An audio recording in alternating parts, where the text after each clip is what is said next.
Hey everyone, this is Alan Redman with Streamline Landlord Service, and this video is just to talk about pre-authorized debit, some details about the indicator icons that we have in here, and maybe just any other small details that I might have missed in the other videos on this subject.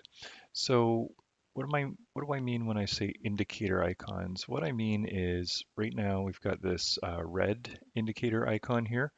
What that means is you have pre-authorized debit enabled on your account. There is a rental agreement on that, but there's no rent payment set up. So you can have a rental agreement, but the payment itself is not set up. And that's what that's telling you here. You can hover over this and you can see monthly rent is not configured.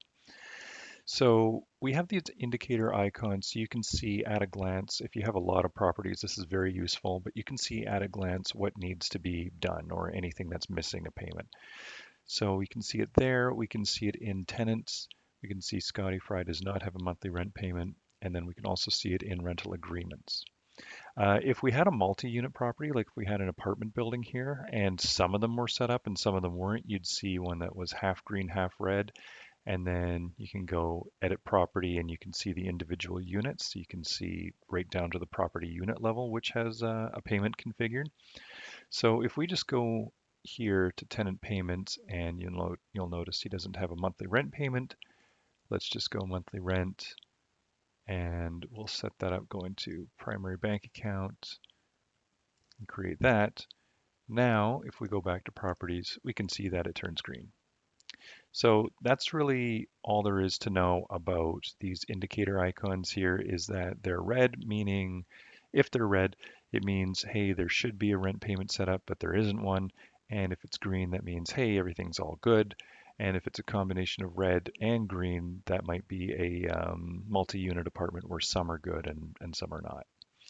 I don't think I mentioned before, but we have in tenant payments, we do have one-time transactions. You can go here and schedule a one-time transaction, and the only difference between this and monthly rent is, like the name says, this only happens once. So we can go here, we will choose, I don't know, secondary bank account, 123 bucks. We'll just say it's for a damage deposit. So you can schedule that. And once that's scheduled, you can see that this is happening here. If you need to delete it, you can just delete it right here. So that schedules it and that deletes it. And that's all there is to that. Marking that as income, this is enabled by default, but if it's marked as income in your tools income tracker, we'll just add a new record there for income. Sometimes with one-time transactions, you want them as income, and then sometimes you don't. I believe damage deposit isn't technically income, right? So you wouldn't do that for damage deposit, for instance. I'm just trying to think of what else we might not have covered. I believe we covered delay payment, so that's if a monthly rent payment is coming up and your tenant lets you know that they need to reschedule it, you can delay that payment. Let's just do an example here. So instead of September 1st, we'll delay to the 5th and add a $100 fee. Go submit.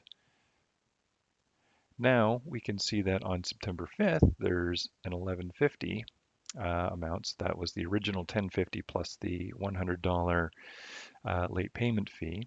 But if we go and show a few more transactions into the future, we can see that the original rent payment picks up right back up on October 1st. So that's how you delay a rent payment. You can only delay a rent payment if it's happening within the next 28 days. Um, Anything else? I don't think that there was anything else too major to cover. If you do have any questions at all with our PAD system, please don't hesitate to reach out at support@streamlinels.com. And one thing I just realized I forgot to mention in the other video for landlord bank accounts, when you add a new bank account, this will add it under the same entity name that you originally registered with. So if you registered with a personal bank account, this will add a secondary bank account in the same name. If you needed a secondary bank account to a business, that's a separate account that we'll have to create for you. And you can just reach out to us again at support@streamlinels.com. and we can take care of that. But most of the time, it's just the same entity that will be that the bank account is under. Anyway, that's it for this video, and I will sign off here. Thank you.